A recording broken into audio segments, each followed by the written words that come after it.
What is up, Hexkins and Pulseinators? Long time no see. Quick update on Pulsechain. I know I haven't been uploading a lot of videos, but it's kind of hard when you just talk about the same stuff over and over, and we're kind of at this point where we're just waiting on Pulsechain. You guys want to hit the like button. It's free. It really supports the video. It gets Hex and Pulsechain out to other people, so I really do appreciate that. Some quick things here from Zero Hedge. Well, first off, check this Richard tweet from this morning. Have a cryptocurrency exchange with fiat on-ramps and off-ramps. Do you want to sell it? DM me if so. All right, looking to buy a cryptocurrency exchange off of Twitter. Now, Richard's talked about this before. I think he obviously has the funds for this, and this could really stop a lot of gatekeeping if you were able to get your own fiat on-ramp and off-ramp. That's one of the big core parts of the Hex Pulsechain ecosystem that we still need. Now, Zero Hedge has been putting out a bunch of bearish information, just some economic data. I want to show you two things. A lot of people have been talking about a recession. Some people are saying the bottom's in. Shout out to everyone in Florida. Crazy hurricane right now. Make sure you guys are staying safe. It's a chart of the DXY. Essentially, the DXY, which is the metric of the dollar, here it is. So you see, this is the year-on-year change of the DXY. Every time we've had a crazy, like 20% gain on the dollar, there's been a debt crisis, some type of default, some type of recession. And it shows that on the graph here.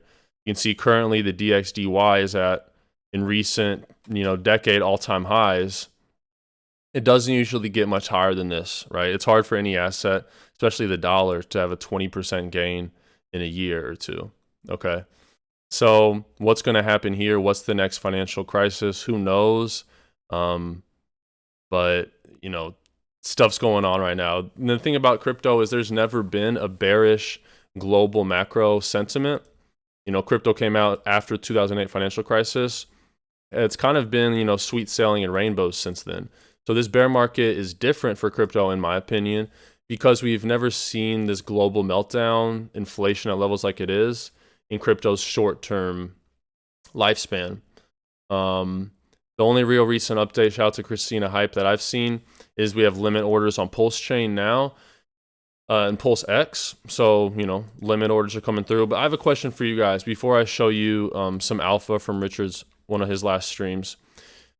Do you think, and answer this in the comments below, I'm genuinely curious, do you think Pulsechain and PulseX are being delayed because Richard always talks about his price chart, right? He's obsessed with his price chart. It basically is the resume for your project. And Hex has this beautiful price chart. He loves to talk about it. If the market is going to go down some more, if we're on the edge of a global recession, what happens if you launch a token right now, right? If Bitcoin goes down another 50% and Pulsechain's out, Pulsechain's not going to decouple, right, guys? It's going to go down 50% as well. You don't want to launch and have a terrible start. I know Hex launched in somewhat of a bear market, but you could argue that the global macro sentiment wasn't as bad as it is now. So my question is, do you think Pulsechain, they're still working on it, still working on glitches, or do you think Richard's waiting to time the bottom because he's talked about how he's called the top, he's called the bottom, or do you think, I guess the third answer would be a little bit of both? He's just trying to perfect it. Yeah, he could launch it right now. And this is probably the reality. He probably could launch Pulsechain right now. But if the market's not looking great and you could improve it, why would you launch? So let me know what you think. I know he's saying it's just development issues. Personally, I think it could probably launch now. But why launch it if the market's going to crash some more? And you could also make some improvements, test it some more, make sure it's super good to go.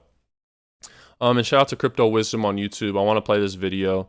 It has a lot of good alpha in here from Richard Hart himself, and I'll interject at a few points, but just enjoy. I think that, Ethereum will flip Bitcoin for sure. And I think Pulsechain is going to be a very, very strong competitor for Ethereum. And it's weird because we're helping them reduce their fees, but how are we doing that? By removing their users. I'm probably one of very few people to do that. So every, couple hours, 50 Bitcoin would come into my computer. That's wow. You know what I mean? So in Bitcoin, it's not how early you got in, it's how long you held until the top of the S curve, and that's different. So I was a retired multimillionaire, self-made man. Had a car stereo store, miracle cleaner, cash advance loans, foreclosure bailouts, mortgages, you name it. Traveling the world, moved down to Panama, got the crap robbed out. One thing that Richard never talks about, though, is the spam business. And I love Richard. He changed my life. I think he's a brilliant man. But have y'all looked into that, like how much money he made by selling off-brand Viagra? Richard was basically able to create a system that sent 600 emails a day, and he accounted for 90% of all the off-brand Viagra sales in the early 2000s. And it's not like the most, beautiful way to make money, but I mean, it was legit. And he just never talks about that though. But Richard was, he made tons of money off selling off-brand Viagra, unless that's just like some fake news conspiracy and I saw forged documents. But comment below if y'all have heard about that too. He kind of likes to dodge that one. That of me. Started traveling Europe and volunteering for charity and doing all kinds of stuff. Lived in a hotel 5 years, you name it. Just traveled the whole world. And while I was traveling, I discovered Bitcoin on a forum called Reddit, which sucks now, but used to be okay then. So a lot of Bitcoin guys, they're mad that Bitcoin's not a currency. It's okay, guys. We have functioning, like we have ways to transact now. We have mediums of exchange now, but stores of value are worth 10 times more, 100 times more. So be happy with the store value. I mean, sure, if you can do the medium of exchange better. So like Hex is a better store of value than Bitcoin, which is why it's up 250x versus it in 2 years. And we accidentally are more secure. We accidentally have higher throughput, lower fees. That's a good We accent. accidentally have more features and plug into DeFi. But our primary claim to fame is that we're a better store of value. And the other stuff is just gravy. It's just like the interest. Like, okay, you're making 38% interest. That sounds awesome. And you might not be making that, right? The average stake length in Hex. There's never been a financial product in the history of mankind where people have provably shown more dedication, because the average stake length in Hex is about 7 years now. No other financial product I'm aware of. And that's a thing people don't realize. A lot of these cryptocurrencies will be gone in 10 years, right? Look at the top 10 cryptos from 2013 to 2017 to now. They're pretty much all gone except for ETH, Bitcoin, and XRP. And when you look at the average stake length is 7 years, that means for an average, there's got to be a lot of 15-year stakes to pull that average up. And people are going to be in this community for the long run, right? The fact that you have to time lock for years on end, people don't realize the tokens that don't have this, other tokens will come and go. There will be shiny objects people will latch onto, and they'll forget about these tokens. But with Hex, that time lock is basically guaranteeing community longevity. That when you lock it, you're in and you are not getting out. If you buy a house, you can sell it. You buy a bond, you can sell it. You buy T-bill, you can sell it. You lock up your Hex for 15 years, you cannot get out without a penalty unless you serve 7.5. You got to serve half your term to get out with a penalty, and you'll lose all your interest. So in Bitcoin, they inflate to reward miners to destroy the environment and murder the price to do so. Miners sell the Bitcoin price down, they buy pollution. All these guys that trade in and out, getting chopped up by fees, making exchanges rich, trying to take other people's money from them, having two guys stare at a screen trying to take each other's money from each other. Both of these guys would be better walking away, going building products and services and getting people's money honestly by giving them what they want. So net loss, they're less than net zero games, right? Like, it's just gambling. You have a house rake. The rake takes some of the money, and then you end up with these giant buildings built on losers. Las Vegas is built on losers. So that's the other great thing about Hex is there's no negative externalities. The Bitcoin price and the Ethereum price both have to get beat up by paying miners a block reward to secure the network. And in Hex, we don't have that. And in Pulsechain, we don't have that. And they're just more efficient systems. So one of the easiest ways to understand Hex is it's just Bitcoin with a proof of work change. We use Ethereum miners instead of Bitcoin miners. And we inflate to reward you to lock up your coins instead of inflating to blow up the environment. So what I was saying is with the cream on top, that 38% sounds awesome, but the price went up 1,000,000%. And so what's bigger, 1,000,000 or 38? But it's a little misleading because the 38 multiplies by the million. And so you're really getting an extra 500,000, basically, right? But you can guarantee the appreciation in Hex terms. So, that's you're minting your own inflation with no middleman, no counterparty risk. It's just like drawing a pony picture on a piece of paper. Here's paper, here's pen. You draw a pony picture. Now you created something of value. Congrats. Where'd the money come from? A middleman, a security? Can you get rug pulled? No. You got your asset. Made your own value by minting your own thing that never existed before. And that's exactly what minting your inflation in Hex is. It's just like minting your inflation in Bitcoin, but with less hard. It's hard, and that's why there's more opportunity. When it's easy, you're not going to get the same gains.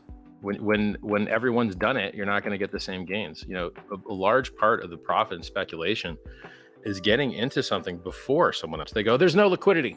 You're like, oh, really? That's funny. Because when was the best time to buy Bitcoin? When Satoshi owned 100% of the coins, when there was no liquidity, there was only one exchange you could buy from, Mt. Gox, which means Magic the Gathering online exchange, which is just a card game. It's literally a card game kids play, Magic the Gathering.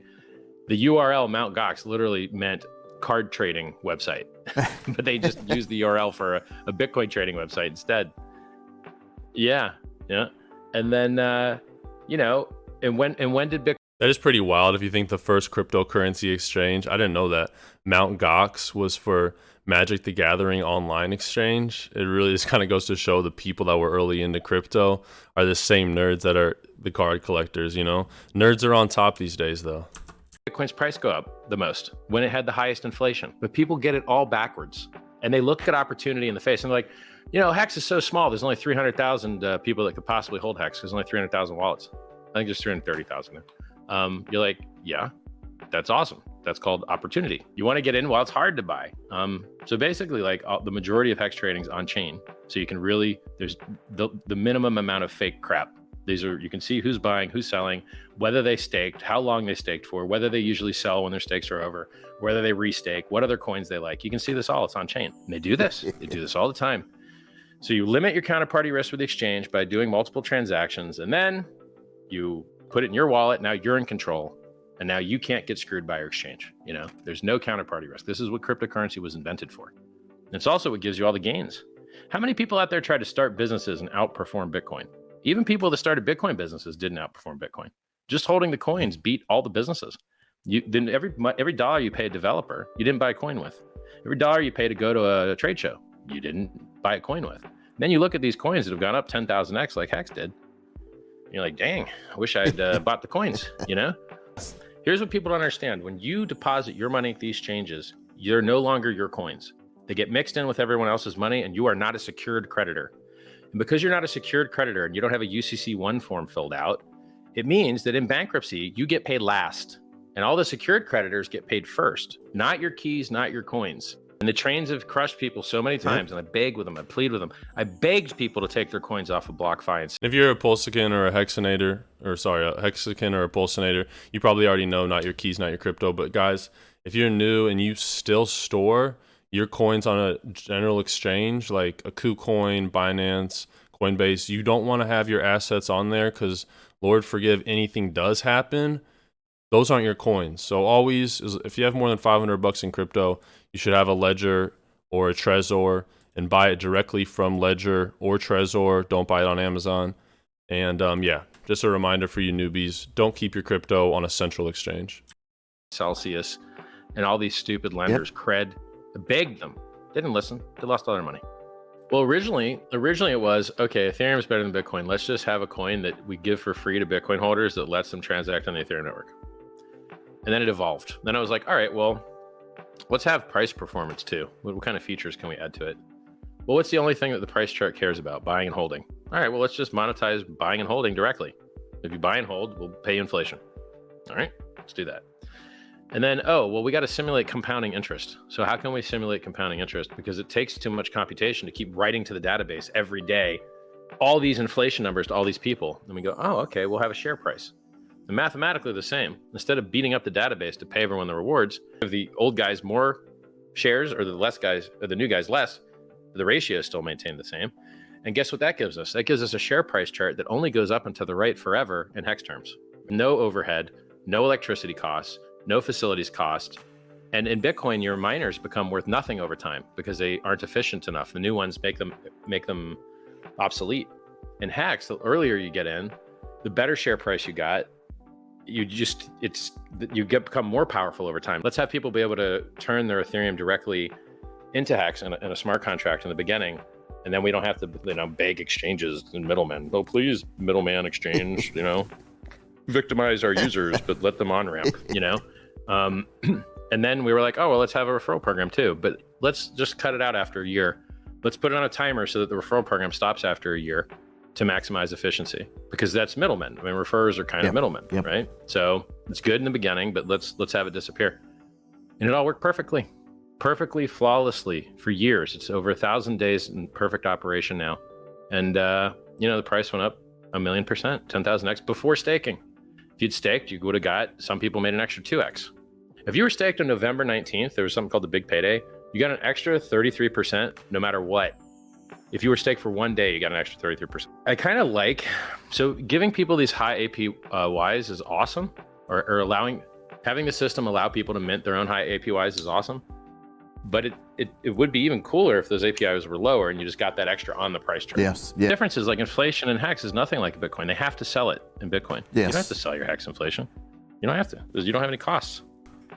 I remember when there was ads on taxis and buses and billboards in the UK back when hex was up 113x. Wow.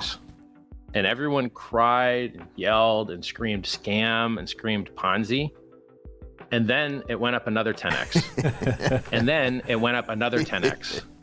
Only in crypto does this happen. I mean, any place else in the world that you see you're going to make, like, get rich quick, it is a scam. There are. But actually, people actually get rich quick in crypto. It's crazy.